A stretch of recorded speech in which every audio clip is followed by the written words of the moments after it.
All right, hey, so let's get going. We have been doing a series of videos looking at your business and the different aspects of your business to make sure that you're as ready as possible for 2019 to be the best year you've ever had in the business. Today, we're going to look at a piece that it really is a mindset piece, but it has to do with the difference between $50 an hour work and $500 to $1,000 an hour work. And so we'll hit that in just a moment. All right, so let's jump in and we'll talk about this mindset shift and the difference between earning $50 an hour versus earning $500, maybe even $1,000 an hour. So what we're not saying is to go out and with the sole purpose of earning as much money as you can. Money as an end goal in itself, it always disappoints, and so that's not what we're talking about.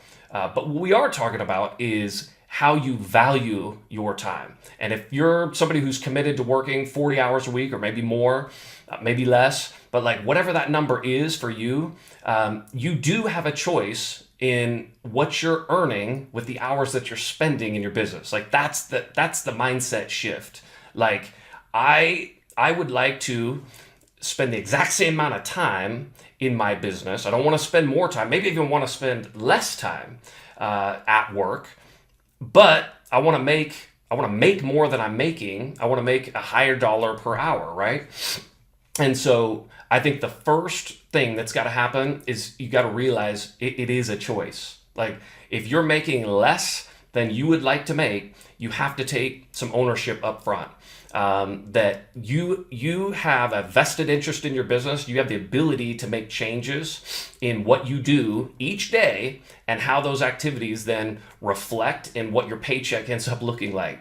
So a common denominator with top producers in real estate, in mortgage, is these top producers spend so much more time in high payoff activities than the average person in their industry, the average LO or the average real estate agent. And these high payoff activities, these are the ones that generate $500 to $1,000 an hour, typically are centered around relationship building. It's either the cementing of relationships, existing referral partners, maybe it's the past client database and staying really connected with that. But the top performers know that this is where the business is generated. And they don't get hung up in what I call low payoff activities, which is what we all have, right? The constant stream of emails coming in and voicemails coming in and meetings to attend. Those are, we all have them. But top producers do such a good job of staying consistent in blocking out that time to complete the $500 and $1,000 an hour work. And those that are not making, if you're not making what you want to make, this is the first place that I'd tell you to look. And look at how you're valuing your time, and then look at how are you prioritizing your time. Like when you are looking at your week and you're looking at your to-do list and all these different things you've got going on, you're looking at your call log, and you're looking at your inbox, and you're trying to set up like, what is my week going to look like? Like if you prioritize the low payoff activities first, and you're thinking, I got to catch up, right? I've got to clear my inbox. I've got to get every phone call returned. Maybe I've got trouble on 5 files, and so man, like I'm going to lose this whole week because I've got to fix these problems on these files, right? So if those come first, you're going to be making $50 an hour, $75 an hour, $100 an hour, or maybe less. Top producers focus, they look at their week and their month and their year in reverse. That is, that they block out time, sections of time. They're going to be dedicated and scheduled for their high payoff activities. They know that if they're not in relationship building conversations with people and cementing relationships, going deeper in relationships with people, if they're not doing that, their pipeline is going to dry up. And all of us, I'm sure everybody on is watching this has experienced this before. You spend a lot of time on relationship building activities, business building activities. You fill your pipeline, you work on your pipeline until it's empty, and then you're gonna go back out, right? And your production is up and down and up and down. Top producers get hyper consistent with these high payoff activities, activities that do generate $500 to $1,000 an hour. And so the very first thing you got to do is take an ownership here that you can make a change. Like you own this, and you have the power to prioritize your time differently. Now, it doesn't happen overnight, and you can't just ignore your inbox. You can't just ignore your voicemails. I'm not saying that, but I would ask you and question you, like, do you sometimes use your full inbox, your return, phone call list? Do you use that as an excuse sometimes to not work on the business building activities?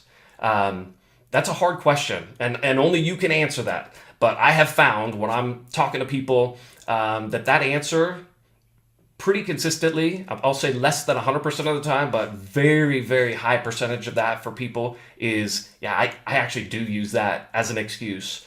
Yes, I'm busy, but I tend to use I'm busy as an excuse to not go out and generate new business. So a mindset shift for you would be like, do I want to make $50 an hour, $100 an hour, $12 an hour, or can I be committed to investing my time and reverse engineering my calendar in such a way that I'm prioritizing the $500 to $1,000 an hour work first, and then filling in the rest of my time with the other activities that they've got to get done. There's no doubt about it, but they're going to get done second. Okay. Now, again, this is there's a lot of different angles you could look at with this. Like if you have a loan officer assistant or an assistant as a real estate agent, obviously delegating to those folks, it's so much easier to get rid of low payoff activities when you have somebody to give it to. So this video, there's an oversimplification piece to it, no doubt.